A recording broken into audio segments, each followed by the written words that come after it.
Nemėgsiu skųstis į verkšlentį.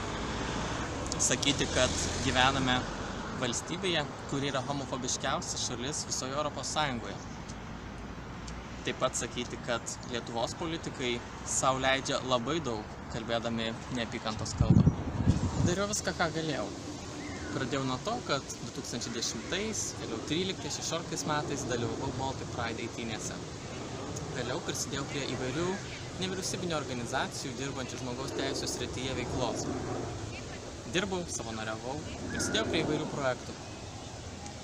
Vėliau sukūriau savo atsiskleidimo videoklipą, kuriuo skatinau atviresnę visuomenę ir drąsesnę aplinką LGBT žmonėms.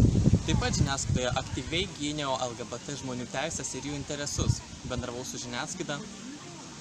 Galiausiai įsiliejau į Liberalų sąjūdžio gretas. Tapau šios partijos žmogaus teisių komiteto nariu, o vėliau ir pirmininku. Aktyviai siekėme, kad žmogaus teisių klausimai taptų svarbia Liberalų sąjūdžio, o kartu ir visos Lietuvos darbotvarkės dalimi. Stoviu prieš jūs kaip Liberalų sąjūdžio atstovas Seimo rinkimuose. Mano šūkis – už Lietuvą, draugišką LGBT. Siekiu tapti Seimo nariu, nes noriu pakeisti situaciją Lietuvoje.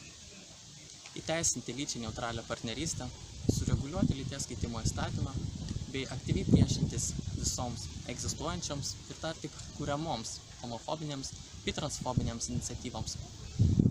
Kreipiuosi jūs, nes pergalę Seimo rinkimuose neįsivaizduoju be jūsų paramos.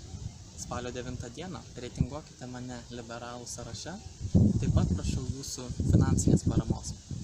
Plačiau apie tai spauskite nuorodą žemiau. Dėkoju.